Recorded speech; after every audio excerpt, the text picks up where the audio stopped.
Radio Espace, Espace TV, les grandes gueules, la prolongation. Oui, la prolongation sur Radio Espace. Merci à vous qui nous rejoignez sur cette antenne. Bienvenue. Nous continuons le débat évidemment avec notre invité ce matin, Monsieur Lansana Chérif Aïdala. Il est ancien directeur donc général de la LONAGUI. Il est notre invité ce matin, Moussa Moïsi. Le montant en question, Monsieur Aïdala, oui. 28 milliards. Donc, est-ce que vous avez pu justifier avec des pièces donc aux inspecteurs de l'IGE de telle sorte qu'ils puissent mettre votre point de vue dans leur rapport avant donc l'établissement du rapport final, parce que c'est en deux étapes. Voilà. Oui. Merci beaucoup pour la question. Je n'ai jamais pu donner mon point de vue parce qu'un rapport d'IGE, la LONAGUI ayant deux tutelles, une administrative et une financière, le rapport doit obligatoirement aller aussi à la tutelle financière, qui doit se prononcer par le biais de l'inspection générale des finances. Ce dossier n'est jamais allé. Il n'est jamais allé. Pourquoi? Et de toutes les entreprises qui ont été auditées, moi, je suis le seul qui n'ait pas bénéficié d'expertise contradictoire. Pourquoi? J'ai écrit au président. Je lui ai dit, je veux une expertise contradictoire par un cabinet indépendant. Il transmet mon dossier à Diané. Diané voit le danger. Il voit le danger. Il appelle Aliou. Aliou me convoque parce que j'avais déjà eu un premier débat avec l'IGE. Et pendant 4 heures de temps, le matin, et l'après-midi, 3 heures de temps, je leur ai demandé, faites-moi le calcul. D'abord, j'ai dit, donnez-moi les éléments qui vous ont permis, les documents qui vous ont permis d'aboutir à ce chiffre. Non, vous n'avez qu'à regarder et chercher. On ne vous donne rien. Et ils m'avaient donné 15 jours pour répondre, croyant que je serais incapable de répondre, puisqu'ils ne m'ont donné aucun élément. Mais bon, moi, ma formation, je n'ai pas besoin d'en parler. Mais cela m'a permis, avec de très bons collaborateurs, en 12 jours, nous avons mis à nu leurs documents. Et j'ai écrit au président pour montrer le caractère laconique et vulgaire, désinvolte du rapport. Donc, Aliou m'a appelé. J'ai dit à Aliou, ton équipe, je leur demandais maintenant de me faire le calcul. À 4 reprises, ils n'ont pas été capables de trouver leurs propres chiffres. 4 reprises. Oui. Ils m'ont dit, bon, on est fatigué, on va arrêter là. Je dis non, si vous voulez, on va aller jusqu'à 4 heures du matin. Moi, je suis prêt. On a commencé à 8 heures. On a arrêté à 13 heures. On a repris à 14h30. Je dis, je suis prêt à aller jusqu'à 4 heures du matin. Il faut que la vérité sorte. Non, nous, on est fatigués. J'ai dit, votre équipe est incapable de sortir ce chiffre. C'est ce qui vous prouve que le rapport est fantaisiste. Il me dit, bon, puisque vous avez écrit au président, on va attendre la réponse du président. Soit il mandate un cabinet, soit il dit non. Mais le président va répondre. Oui. Je n'ai jamais eu de réponse du président. D'accord. Sauf que 24 heures après, Aliou me fait un courrier pour dire qu'il transforme son rapport provisoire en rapport définitif, sans que le rapport ait été soumis à la tutelle financière. Tout ce que je vous dis là, tout est dans mon téléphone ici. On a compris. J'ai tout enregistré. Ouais. Monsieur Chérif, on a compris tout cela parce que... J'ai enregistré les 8 heures de débat. Oui. J'ai enregistré Aliou. Et je le mets au défi d'accepter un débat contradictoire sur votre antenne avec moi. Je le mets au défi. On va organiser ça. On entend beaucoup parler de ça, Aliou. Allez-y. Aliou Diallo. Et je vais vous dire une chose, monsieur. Excusez-moi, je vais aller un peu plus loin. Et c'est moi qui ai proposé au président de la République, vous voyez la date, le 15 novembre 2011, de créer le poste de vérificateur général comme au Mali. Mais c'est donc en 2018 que le président a créé ce poste. C'est moi qui le lui ai proposé. J'ai dit, pour rendre crédible l'IGE, il faut faire un poste de vérificateur général. Alors, quelques questions autour du rôle de Dr Diané, qualifié donc de ministre du ciel et de la terre à l'époque. Alors, quel est l'intérêt qu'il avait, premièrement, à soutenir, à coacher Marco, premièrement? Est-ce qu'il y a eu une contrepartie et de quelle nature? Voilà. Et une licence comme ça peut coûter combien? Combien?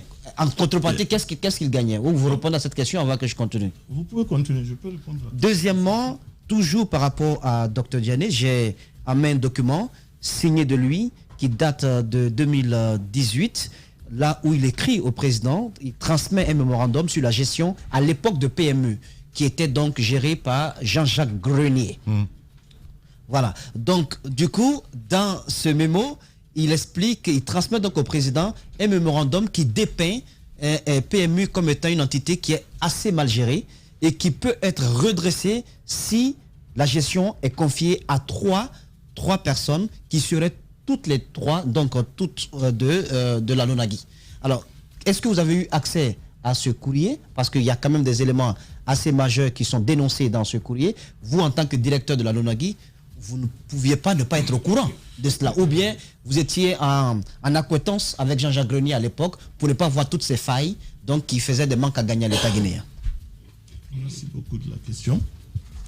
Moi, à mon arrivée à la tête de la LONAGUI, première question, à mon arrivée, PMU était traité manuellement.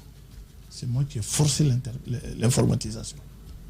Au moment où ce document est fait, il n'y avait plus de fraude à PMU. Parce que les paris s'arrêtent 15 minutes avant leur course. Donc si vous prenez un nouveau pari, ce serait pour le lendemain, mais pas pour le jour. Moi, je suis arrivé par hasard à la présidence pour voir ma tutelle Khalil Kaba à l'époque, pour lui expliquer le comportement de Diané et de l'IGE. Là, Khalil me remet un dossier. Ah, tu fais bien de venir, voilà. Le président a noté. Il demande qu'on t'envoie pour que tu réagisses. Je commence à lire.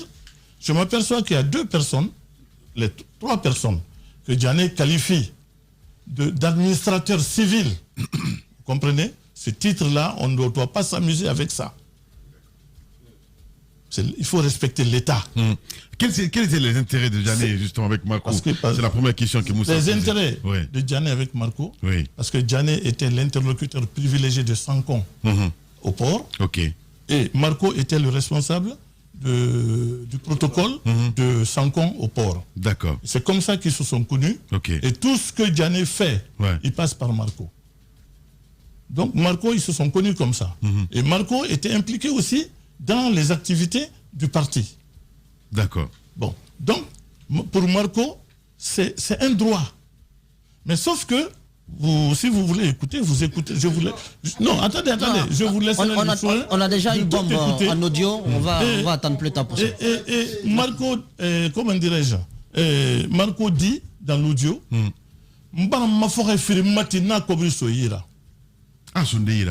attendez.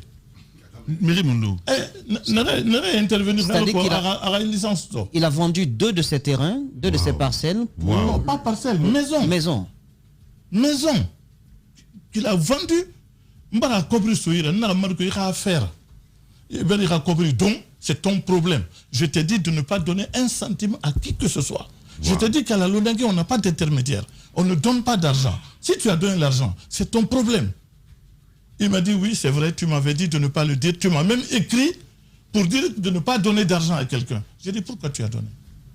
Ça, c'est ton problème. Comme ils disent qu'ils peuvent me forcer. Demandez-lui, Marco est là, vous êtes journaliste. C'est qui veut dire? Non, monsieur, vous êtes journaliste. Faites votre enquête. C'est qui veut dire que la Guinéenne des Jeux, qui est née, selon ce que vous expliquez, n'est pas née correctement. Non. J'ai écrit au président de corruption. J'ai écrit au président pour lui expliquer et j'ai dit que je vais prendre la gendarmerie pour enlever tous les kiosques de la Guinéenne des Jeux. Le président ne m'a pas répondu parce que Diané était sûr de lui. J'ai un constat d'huissier. C'est le cabinet de Samoura Terna qui a fait le constat pour constater sur le terrain que les kiosques ont été déployés. J'ai fait 2 courriers au président. Mais tous mes courriers partaient directement chez Diané. Pourquoi? Parce que Diané a dit au président que j'ai dit que je ne reconnais pas sa fonction et que je suis contre lui, que j'ai dit que je n'ai affaire qu'au président et à personne d'autre et que je suis contre la politique du président. Ok, le coût de la licence, et est-ce que, au regard de vos enquêtes, l'entreprise de la Guinéenne des Jeux appartiendrait peut-être à Diané? Non. à la vérité, je dois dire que l'entreprise n'appartient pas à Diané, mais que Soufiane Sankom est actionnaire avec son frère Fasciné qui est à la RPT. Ils ont fait un document unique chez le notaire que Soufiane détient, mais pas Marco. Le coût de la licence. J'insiste. Le coût de la licence, c'était 100 millions. Okay. 100 millions à l'époque. Mais, parce que quand je suis arrivé, la licence était à 60. Chaque année, j'ai essayé d'augmenter un peu, mais en mettant, les dispositifs en place. Parce que ce que je vous ai pas dit, quand je suis arrivé à la Lonagui, il y avait une feuille volante, statut, avec une phrase. La Loterie nationale de Guinée, point à la ligne. Il n'y avait pas de statut. Il n'y avait pas de règlement général des jeux. Il n'y a pas de conseil d'administration. Aucun outil de gestion et de contrôle. Pas d'expert comptable. Pas de commissaire aux comptes. Donc c'était une entreprise créée et abandonnée. Lorsque je l'ai constaté, j'ai appelé les employés. J'ai dit, bon, le conseil d'administration se réunit combien de fois? Non, il n'y a pas de conseil. J'ai dit, mais le directeur est un dictateur. Il fait ce qu'il veut. Je lis une phrase rapidement, monsieur le directeur. Oui. Depuis sa création en mars 2000 jusqu'en août 2019, la Loterie nationale de Guinée s'est contentée de rester dans la régulation en choisissant de délivrer aux sociétés privées les licences d'exploitation moyennant le paiement. Que cela a changé seulement à l'arrivée de Madame Aminata Silla. Donc, justement, on parlait tout à l'heure, on s'en prenait justement aux gens, aux managers, plutôt non managers, parce qu'il faut, comme vous le savez, faire des études, pousser pour être manager. Bon, alors c'est vrai que nous on a enquêté, hein, comme vous le dites, on s'est renseigné à droite et à gauche, parce qu'on savait que vous veniez aujourd'hui. Et un des faits qu'on a constaté, c'est ce que Moussa est en train de vous révéler, c'est que vous aviez une, j'allais dire sans vous faire offense, une gestion un peu bourgeoise, pépère, c'est-à-dire que vous étiez juste un régulateur. Et il se trouve que partout dans le monde, la loterie, ou plutôt l'instance que vous représentez, fait office non seulement de régulateur, mais aussi d'exploitant. On est d'accord. Comment se fait-il que sous votre gestion, vous ne vous soyez contenté, merci, que de cet aspect-là, la régulation, sans passer à l'exploitation? Merci beaucoup. Comme je vous l'ai dit, lorsque je suis arrivé, il n'y avait aucun élément, il n'y avait aucun outil de gestion. L'entreprise, ça faisait déjà 10 ans depuis sa création. 10 ans. Aucun outil de gestion. Quand je suis arrivé à la Lonagui, il y avait 460 millions de recettes, toutes recettes confondues, par mois. Quand je quittais la Lonagui, il y avait pratiquement 5 milliards par mois de recettes. Et aujourd'hui, vous savez? Aujourd'hui, on ne peut pas savoir parce qu'il y a une opacité qui entoure la gestion du PMU. Les grandes gueules. C'est impossible. Concernant Guinée Games, la Lonagui ne peut pas dire, bon, on n'a pas ça. Parce que Guinée Games va sortir tout de suite les chiffres. Mais comme c'est maintenant elle-même qui gère le PMU, elle sort les chiffres qu'elle veut. Et quand moi je suis arrivé, le modus operandi était très simple. Il y a un jeu, il a gagné, il est le seul gagnant, il a gagné 500 millions. Lui, responsable technique, il prend 9 autres tickets gagnants, il fabrique 9 autres tickets, il mélange avec les autres. Donc finalement il y a 10 tickets gagnants. Au lieu de toucher ces 500 millions, il touche 50 millions. Non, c'est ce que j'ai trouvé là. Donc, il touche les 50 millions et ceux qui n'ont pas joué, les fraudeurs, touchent les 450 millions. Donc, attendez. Le nombre de gagnants augmente, le montant des gains baisse. OK? Donc, attendez, mais monsieur, vous êtes pressé. Donc, c'est ce que j'ai supprimé. Et aujourd'hui, c'est ce qu'on a remis. Je réponds. C'est ce qu'on a remis aujourd'hui. Ce système est remis aujourd'hui. Les purgés, on ne sait pas ce qu'on en fait. Les purgés, on ne sait pas ce qu'on en fait. Et depuis mon émission que j'avais faite avec vous, tout de suite, j'ai appris qu'ils ont organisé une cagnotte qui n'avait jamais eu lieu depuis mon départ. Moi, l'argent des parieurs, les purgés, j'étais la seule PMU au monde qui mettait de côté cet argent des parieurs. Et on en faisait une cagnotte pour les parieurs parce que c'est leur argent. Non, mais monsieur Aïdara, attendez. La Lonagui, en tant qu'organe de régulation, la Lonagui qui fait les deux, c'est-à-dire qui exploite et qui fait de la régulation, vous voulez nous dire que vous produisiez plus que maintenant, vous voulez dire ça? Comparez les chiffres. Les faits sont têtus. On les a, les chiffres. Moi, je suis très étonné ce matin. Alors, monsieur, demandez au trésor public. Les chiffres que donne la LONAGUI actuelle sont nettement meilleurs à ce que vous offriez. Ce que je vous demande, monsieur, demandez au trésor public. On va le faire. Qu'il vous donne. On va le faire. Monsieur Aïdara, pendant les 7 années, combien il a versé? Monsieur Aïdara. Demandez depuis que la LONAGUI était là. On va le faire. Depuis que la LONAGUI a repris. Combien on a dans versé? votre défense, il y a une question de logique. On comprend. Ce que je veux vous dire, la question qu'il a posée, c'est que cette assertion n'est pas honnête. En quoi?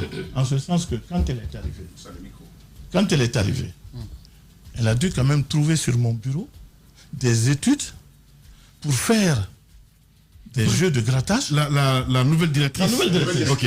Elle a trouvé sur mon bureau des études. Mais vous savez, moi j'ai toujours défendu... Aminata Sylla, c'est bien cela. Voilà. J'ai toujours défendu les intérêts... J'ai toujours défendu les intérêts des parieurs. Parce qu'on confond une chose en Guinée. On dit l'argent de la LONAGUI, c'est l'argent du contribuable. C'est faux. C'est l'argent du parieur. Donc je proteste. Maintenant, vous savez, quand vous partez pour fabriquer, par exemple, les cartes de grattage, il faut que vous soyez à l'usine, qu'on fabrique devant vous, que vous puissiez tout vérifier pour savoir que les tickets sont effectivement gagnants. Si vous n'êtes pas là, vous ne pouvez pas le savoir. Oui. Oui. L'État est une continuité. Donc, vous êtes en train de nous dire qu'elle a trouvé sur votre bureau des études. Des études. Très bien. Qu'elle en ait fait bon usage ou mauvais usage, tant mieux. Mais visiblement, elle en a fait bon usage. Elle n'en a pas fait bon usage. Alors, ce qui nous intéresse, ce qui me dérange là, vous venez vous défendre. Monsieur Aïdara, vous venez vous défendre. D'accord? Et vous avez ce droit-là, on vous l'accorde. Vous venez nous dire, moi je suis blanc comme neige, l'audit qui a été lancé contre moi, l'IGE, est un faux, etc. On a très bien entendu. Mais en même temps, vous jetez l'anathème sur les autres. Et c'est le procédé qui me dérange. Laissez-moi juste finir. On vous demande, la question elle est très simple. On vous demande comment se fait-il que, parce qu'on a les dates, que jusqu'à votre magistère, vous n'êtes pas passé à l'exploitation. C'est à partir de 2019, donc à l'arrivée de Aminata Sylla, que la LONAGUI est passée de la régulation à l'exploitation. Et pourquoi? Attendez, et là vous nous dites, c'est là où ça devient kafkaïen pour moi, que les chiffres aujourd'hui, enfin vos chiffres sont supérieurs à ceux d'aujourd'hui, alors que vous n'étiez que dans la régulation. C'est quand même kafkaïen. Monsieur, je vous dis, demandez au trésor public quels sont les montants versés. Moi je sais que les ministres des Finances et du Budget sont allés voir le président de la République pour lui dire que depuis mon départ, il ne voit plus rien de la LONAGUI. J'ai les preuves. Donc, monsieur, maintenant, ce que vous dites là, que nous nous sommes contentés de la régulation, c'est faux. Alors, elle a repris la PMU quand? C'est quand le contrat est arrivé à expiration. J'attendais que le contrat arrive à expiration pour remettre en cause et renégocier les termes. Parce que je ne pouvais pas le faire au niveau de la direction générale, il est noté qu'en ne faisant que la régulation, il y avait un véritable manque à gagner. Je vous lis juste le paragraphe. La direction générale de la LONAGUI s'est rendue compte de l'ampleur des préjudices financiers subis par l'État guinéen pendant les 10 ans d'exploitation du PMU par le privé. En 17 mois d'exploitation du PMU, la LONAGUI a versé au trésor public 75 milliards de francs guinéens contre 100 millions 114 000, voilà, contre... Attention. Voilà. Oui, je ne vais pas faire cas au carré ce matin, paix à son âme. C'est bien 75 milliards contre 100 millions de francs guinéens versés. 100 milliards 114 millions 991 000 versés de 2009 à 2019. Donc pendant 10 ans presque, eux, ils ont versé 75 milliards déjà sur une période de 1 an, je pense. Alors, voilà. Tout simplement, ils ont repris la gestion en 17 mois. 1. 2. Les termes dans lesquels le contrat a été rédigé pour être exploité pendant 10 ans. Moi, je ne pouvais pas venir remettre en cause les termes du contrat. C'est signé. C'est l'État qui a signé. Avec ces chiffres? Je ne suis pas d'accord. Ce que je viens de donner. C'est l'État qui a signé le PMU. Donc moi, j'étais obligé de respecter. Mais comment vous pouvez tout contester? L'objectif, c'était Ahmed, je veux dire, Monsieur Aïdara, sincèrement, moi je vous dis, ce débat n'est pas plus intéressant que les débats sur la manière dont l'audit a été mené. C'est pas un défaut de n'avoir pas exploité. Ça, il faut quand même qu'on se le dise. Ah ben non, c'est une orientation stratégique. C'est une orientation stratégique. On peut, dans la gestion, on peut décider, d'un point de vue stratégique, de s'orienter vers l'exploitation. Tout comme on peut décider de rester dans la régulation. C'est stratégique. C'est pas une faute, ça. Stratégique. Ça, ce n'est pas une faute. Non, je veux le dire. Attendez. Moi, j'ai plutôt une... C'est stratégique dans la mesure où je n'avais pas la latitude de remettre les contrats en cause tant qu'ils ne sont pas arrivés à terme. Je veux que l'on avance. Je veux que l'on avance sur ce qui va servir l'opinion. Sur ce qui va servir l'opinion. Encore une fois, d'un point de vue stratégique, vous n'avez pas commis un crime de lèse-majesté d'être resté dans la régulation. Question cette fois. Moi, je veux comprendre. Et en fait, déjà deux choses. Alors, pourquoi cette opposition? Moussa a abordé la question avec Dr Diané. Pourquoi y avait-il, s'il en est bien sûr, une préférence pour Dame Silla? Pourquoi elle et pas vous? C'est la question que je me pose depuis que je vous écoute. Et de l'autre côté, le cas Guinée Games. Le cas Guinée Games a été présenté comme une volonté, une chasse aux sorcières contre Antonio Soare, volonté de s'accaparer de toute la manne financière qui était gérée par ces segments à lui. Vous, comment l'avez-vous perçu? Écoutez, je l'ai perçu, cela m'a fait très mal. Parce que au moment où je quittais mon poste, il y avait une cabale. Non seulement contre moi, c'était clair, mais il y avait une cabale contre Antonio, Jean-Jacques Grenier et Khalil Kaba. Khalil Kaba, Lilou de la présidence. Lilou de la présidence. On voulait absolument le dégager de la présidence pour faire revenir Diané. Donc il fallait l'accuser de tous les maux d'Israël, tous les péchés d'Israël pour qu'il quitte. Et Antonio, on disait non. Si vous voyez le document là, les gens disent ah oui, Guinée Games c'est bien géré, vraiment on est content. Et aujourd'hui on dit Guinée Games c'est mal géré, il a détourné de l'argent. Mais avec quel outil ils ont fait le calcul pour savoir qu'il a volé de l'argent? Mais quand on disait, dans le rapport, quand on dit que ce que Guinée Games gagne, il n'y a pas une clarté là-dessus, que ce qui doit être donné aux parieurs, il n'y a pas de visibilité là-dessus, vous rejetez cela? Mais comment savent-ils qu'il n'y a pas de clarté? Il n'y a pas d'outils. Moi, j'ai fait venir. Mais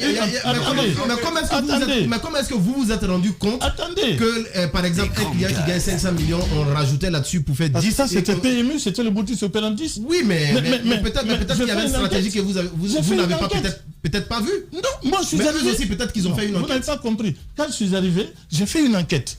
Je me suis déplacé personnellement jusqu'à PMU en leur demandant de me montrer le process depuis la prise du pari jusqu'au paiement du gain. Je veux voir la chaîne. Vous l'avez fait pour Guinée Games? Bien sûr. Et quand j'ai vu la chaîne, il y avait 4 points potentiels de fraude.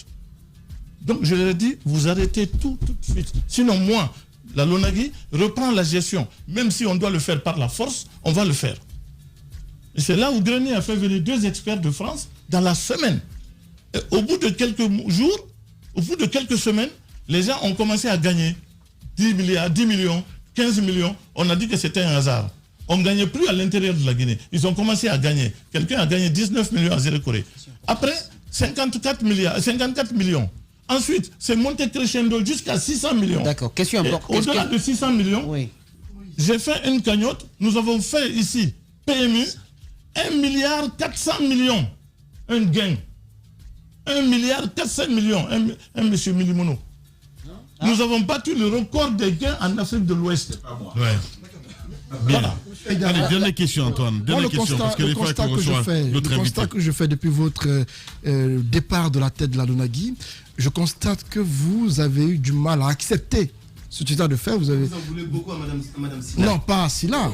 Pas du tout. C'est mon point de vue. Non, au contraire. Tu serais gentil?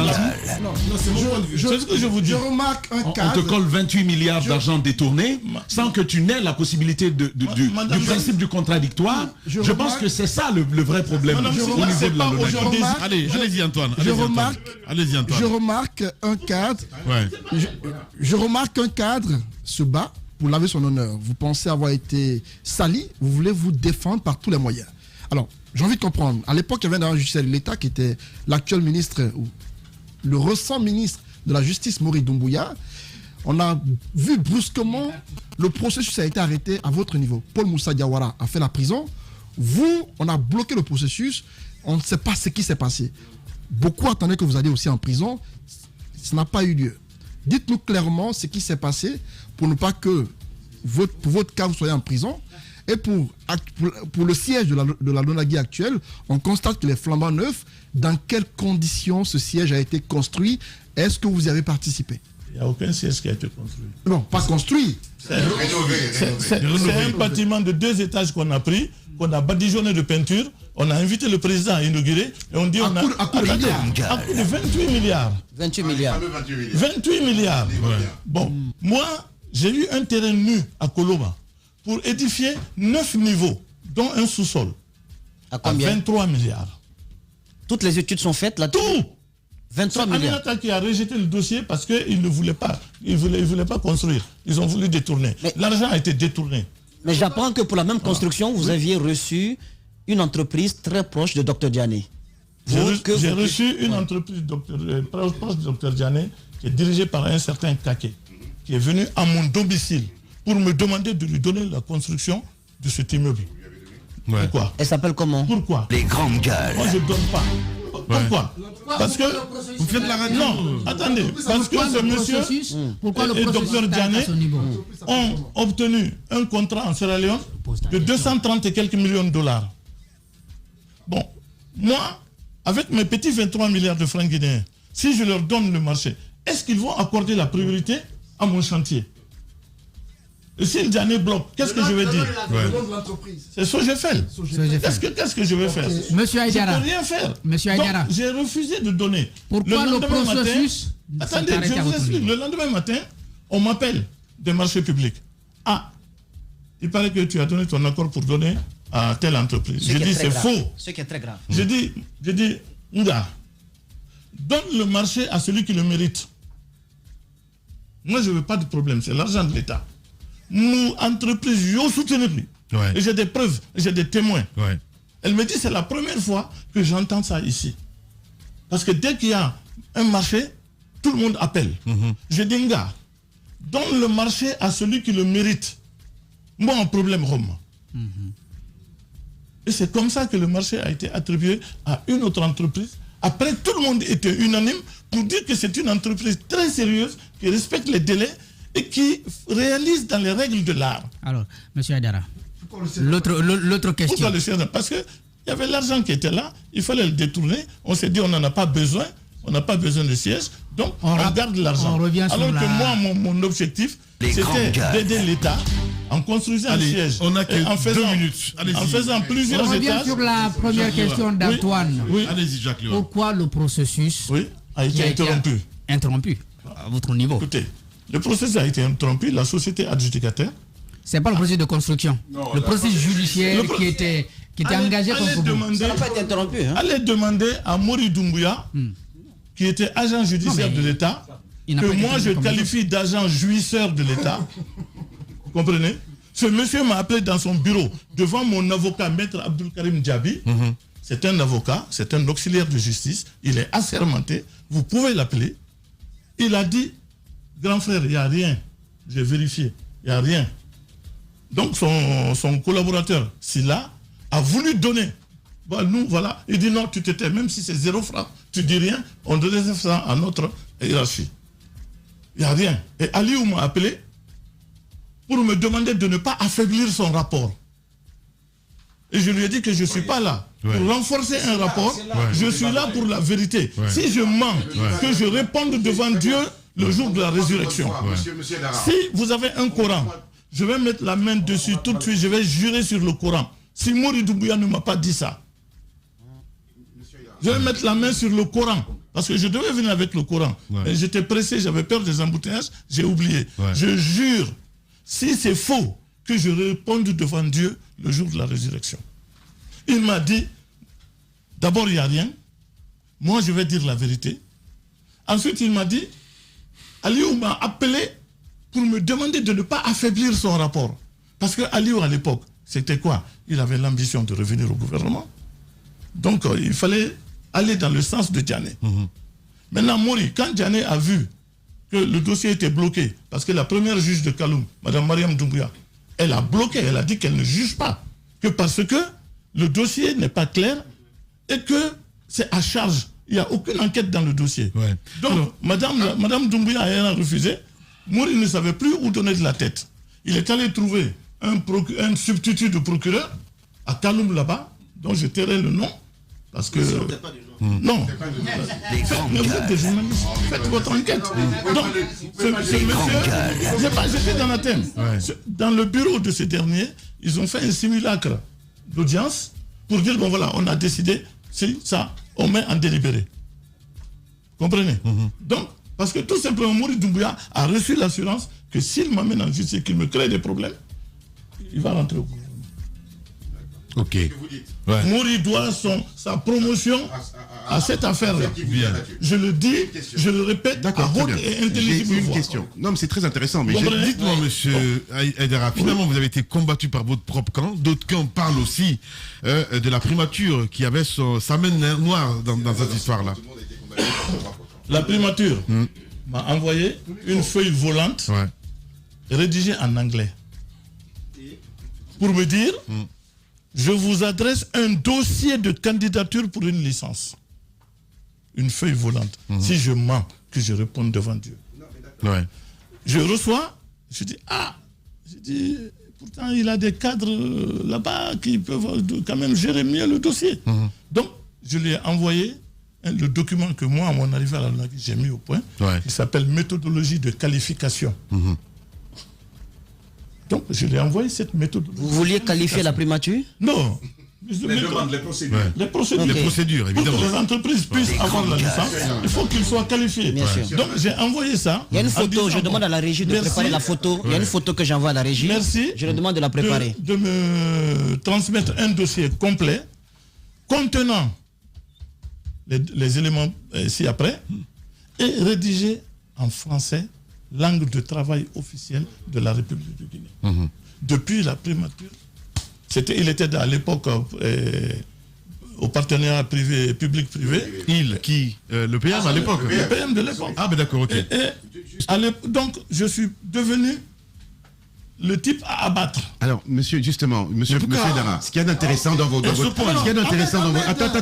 mais attends, j'ai posé une question. Monsieur Haïdara. Il a soulevé une question importante. Non, mais je sais donc, que... à part Mohamed Diané, il y a également un compte à régler avec la primature. Il y avait un compte à régler avec la primature. Il y avait un compte à régler avec Komolam qui veut coûte que coûte mettre son petit frère à ma place. Il y avait un compte à régler avec quelqu'un d'autre, je tairai le nom, mais qui est... Qui était où?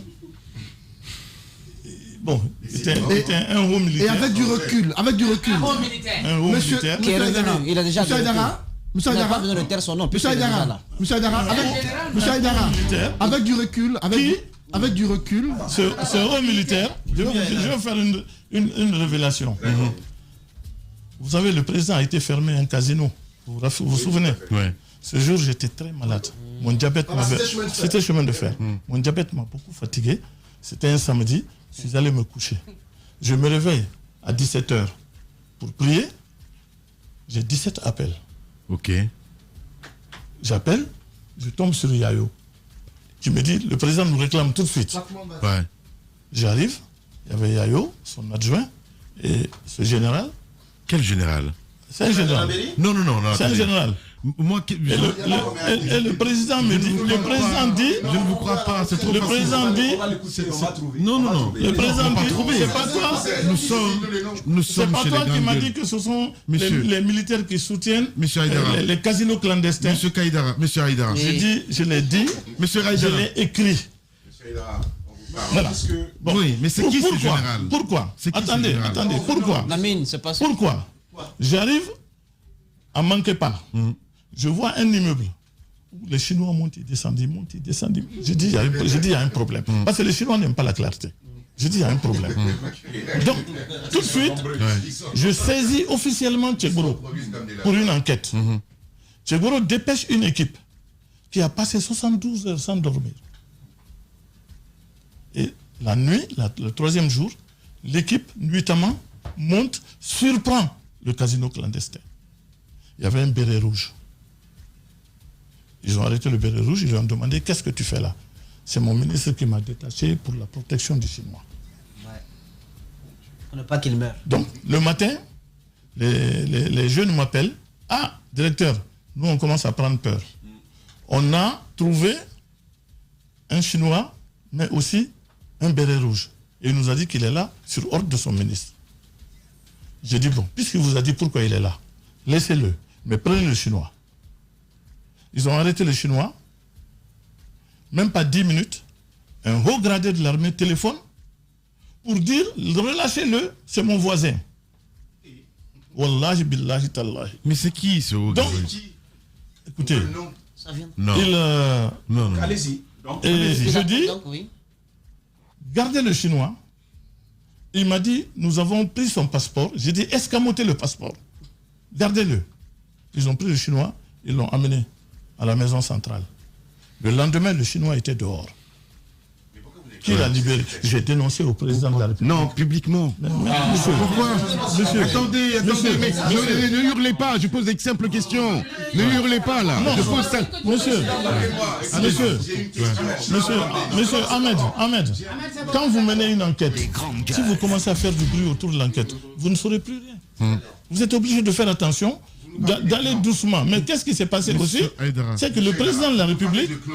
Bien. Visiblement, vous avez été victime de tous les clans et tout le monde s'est lié contre vous. Très bien, on a très bien compris. Mais vous, parce que je suppose que pour garder le poste qui était le vôtre, qui est un poste non seulement juteux, mais aussi stratégique, vous faisiez aussi partie d'un clan. Première question. Deuxièmement, vous venez de nous dire à l'instant que la rénovation de l'immeuble a coûté 28 milliards. C'est ce que je vous cite. Non. Je vous cite. Attendez. Moi, je puis vous affirmer, parce que j'ai les documents, qu'ils ont coûté que 40 millions. Donc, vous voyez, il y a un problème. 40 millions, oui. Alors, les 32 milliards... 40 millions. De francs guinéens. Ouais. Attends, où sont passés les 32 milliards 400 millions, pardon, excusez-moi. On a des problèmes avec les chiffres. 400 millions de francs guinéens. Où sont passés les 32 milliards? Je vous dis, moi j'ai les preuves. Moi j'ai mes preuves, j'ai les relevés de compte bancaire. Mais les 32 milliards, c'est une continuité de l'État, ou pas? C'est dans la continuité de la gestion de l'État. Madame Silla et son directeur technique, oui, à chaque fois qu'ils ont l'occasion de prendre la parole, déclarent qu'ils n'ont rien trouvé à la Lonagui à leur arrivée. Alors, les 32 milliards, où sont-ils passés? Non, on parle de 30 milliards. 32. Monsieur, j'ai les chiffres. On va essayer d'évoluer parce qu'on a avec les papiers. On a notre deuxième invité évidemment qui va nous rejoindre à la régie. Alors cette photo, si vous voulez bien à la régie, si vous voulez bien montrer cette photo à l'instant T, Kamina Condé, notre ami Alassane Diallo, par vous tout l'homme de nuit. Si vous êtes du côté de la régie, montrez-nous cette photo maintenant à l'instant T avant de recevoir évidemment notre deuxième invité. Donc c'est une photo qui... Parler dans le micro, hein. C'est une photo qui raconte un peu l'histoire, la longue histoire entre ce monsieur aujourd'hui devant nous et le professeur Alpha Condé. Donc ce qui signifie que... n'est pas réalisateur. Voilà, qui signifie qu'ils se sont connus, il aurait pu transmettre. Qui signifie qu'ils se sont connus depuis... Comment s'appelait l'arrondissement de Paris là 13e arrondissement. Non. Nous nous sommes connus depuis 1957. Depuis 1957. Ouais. Donc comme l'âme, la même chose. On a grandi ensemble. Ouais. Et donc, c'est comme pour dire que le pouvoir a ses réalités que personne ne peut maîtriser. Absolument personne, parce qu'il serait inimaginable qu'un tel personnage, avec autant d'acquaintances avec le président depuis Paris, puisse subir tout ce qu'il a pu subir en République de Guinée. On le recevoir dans d'autres émissions. Merci beaucoup en tout cas, M. Haïdara, d'être passé ce matin chez nous. Merci à vous tous à l'international. Les grandes gueules continuent sur Radio Espace.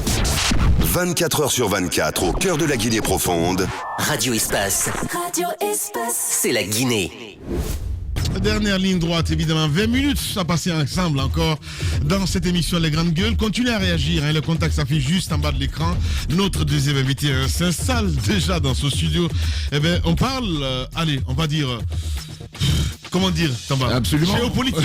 On va parler, oui, forcément, il y aura certainement des questions dans le genre, mais il fait dans le sport et dans la diplomatie, qui est d'ailleurs son profil. Mas Barry, c'est bien cela. Mas Barry, bonjour. Bonjour, Mas.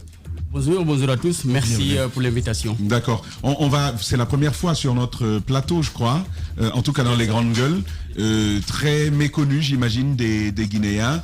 En une phrase, qui êtes-vous? Alors, Tout d'abord, je commencerai par vous remercier encore une fois pour cette invitation et ce visage de jeune que je vois ici. Avant de faire cette présentation, il serait important que je puisse reconnaître que je suis très très ému d'être parmi vous.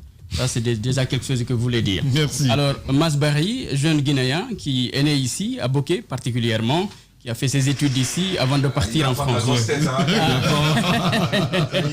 Voilà, donc c'est cela. Et après avoir passé une...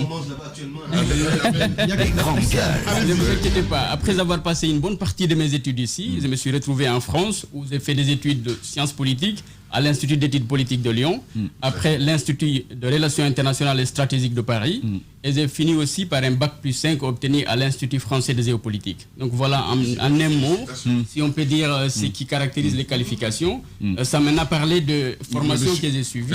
Mais maintenant, les engagements politiques, des engagements dans l'entrepreneuriat, la République en marche, comment vous retrouvez là-bas, chez les marcheurs?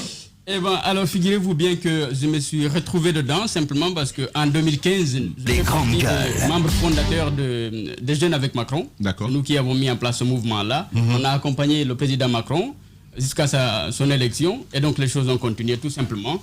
Et à partir de là, nous avons mis en place une dynamique à l'échelle du pays.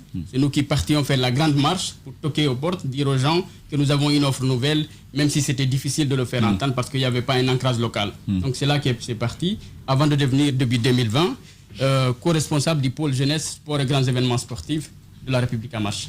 Ouais. Allez-y, Jacques Lévalino. Alors, la question de la diplomatie, puisqu'on en parle, on en a besoin en ce moment même dans notre pays avec la transition qui est en cours. Il se trouve qu'il y a des sanctions qui sont prises contre les nouvelles autorités. Qu'est-ce qu'il faut faire et qu'est-ce qui doit être fait pour renouer, n'est-ce pas, des relations entre la Guinée et ses partenaires bi- et multilatéraux aujourd'hui? C'est très bien. Je pense que quand on parle de la diplomatie, vous me permettrez déjà de faire une petite rétrospective quand il s'agit des questions diplomatiques, notamment de notre pays. La Guinée a brillé par son action diplomatique, je veux dire sa présence lors du premier régime. Ça, c'est quelque chose qu'il faut reconnaître. C'est là déjà que l'on a connu la Guinée essentiellement. Depuis le second régime, la Guinée, elle brille par son absence. Nous sommes présents sans y être. Simplement parce qu'on s'est limité à des représentations diplomatiques et consulaires et elles-mêmes qui ne sont pas suffisantes à l'échelle du monde, mais nous sommes passés des mondes qui étaient hier bipolaires à l'occasion des indépendances, un monde multipolaire, et maintenant, d'ailleurs, nous sommes dans un monde où d'aucuns disent, mais attention, on était dans un monde bipolaire, comme j'ai dit, un monde unipolaire, où on parlait de l'hyperpuissance américaine, et à la fin des années 90, nous sommes arrivés aujourd'hui à un monde du multipolaire, sinon un monde apolaire, où il n'y a pas de pôle. Alors, dans cette configuration, tous les pays, qu'ils soient petits ou qu'ils soient grands, ils ont un rôle à jouer. Et ils ont la possibilité de s'imposer parce que qui dit diplomatie dit des enjeux. Qu'est-ce qu'on a à donner et qu'est-ce qu'on a à recevoir? Donc, pour répondre à votre interrogation, je dirais simplement que dans cette situation, la Guinée peut, et elle doit d'ailleurs, j'ai envie de dire, composer non seulement avec les instances internationales, mais aussi et surtout avec les États voisins, sans pour autant aller dans la naïveté. Parce qu'il faut le reconnaître, à partir du moment où nous sommes dans cette phase transitoire, ce n'est pas simplement ici qu'on peut tout régler. Autrement dit, la Guinée a intérêt à aller vers les autres, tout en gardant son identité, son ambition, qui pourrait donc légitimer son action. Voilà. On n'a que 4 minutes. Okay, j'ai une question pour vous. Alors, vous venez de parler de monde multipolaire, bipolaire, etc. Deux questions. À quoi attribuez-vous aujourd'hui le recul de l'influence française, et notamment en Afrique de l'Ouest, Mali, Guinée, Côte d'Ivoire? Et deuxième question, qu'est-ce que quelqu'un comme vous, surdiplômé, bac plus 5, c'est énorme, faites encore en France, et pourquoi vous n'êtes pas encore rentré pour vous mettre au service du pays? Parce qu'on a besoin justement de gens comme vous qui maîtrisez à la perfection la diplomatie internationale. Alors très bien, tout d'abord il faut comprendre que pour répondre à la première interrogation par rapport à une certaine perte d'influence de la France en Afrique, ça s'explique simplement parce qu'il y a une reconfiguration du monde qui fait que les outils d'hier ne sont plus envisageables aujourd'hui. L'arme nucléaire, les puissances nucléaires, elles ont l'arme nucléaire, mais pour utiliser ça comment? Donc le bâton ne marche plus. En tout cas, à lui seul, il ne marche pas. On a besoin d'une carotte. Dit simplement, on a besoin donc du soft power. C'est là où les États-Unis ont pu, dans une certaine mesure, avoir l'influence à travers le monde la France, elle a encore de la place en Afrique parce qu'il ne faut pas se leurrer. Nous sommes liés par par l'histoire. Mais absolument, il y a des intérêts. Elle est en perte d'influence parce qu'il y a des volets qui n'ont pas été travaillés. Surtout quand on considère un pays ou un territoire ou une zone comme étant un acquis, on ne travaille pas les leviers qui vont avec. On perd d'influence tout simplement. Voilà, c'est très intéressant. J'aimerais tellement continuer à vous écouter. Malheureusement, on est pris par le temps. Forcément, vous aurez des éléments là-dessus avec la rédaction politique de Radio Espace. Merci à vous tous. Merci beaucoup d'être passés ce matin chez les Grandes Gueules. Peut-être un dernier mot parce que là, on est vraiment pris par le temps. C'est déjà ce que je vais dire. C'est un grand plaisir. Et en plus de ça, encore une fois, je dis bien, j'ai foi en l'avenir de notre pays. Parce que tous les visages que j'ai vus depuis la rentrée jusqu'ici, tous ces jeunes-là, je sais que c'est l'avenir de la Guinée qui est là. Soyez remerciés. Voilà. Merci beaucoup. Merci à vous tous à l'international. Merci à Amadou Sow qui a réalisé cette émission, à Kabine Condé, à Mafata Sano, à Alassane Diallo, Papoutou, l'homme de nuit. Si vous regardez cette émission la nuit, dans un instant, vous avez rendez-vous avec la Miss Eben, évidemment, Aïssatou Sané pour le 19h45. Et sur Radio Espace, la rédaction vous retrouve avec le bulletin d'information à midi. Prenez soin de vous. Demain, on se retrouve pour d'autres aventures. Au revoir.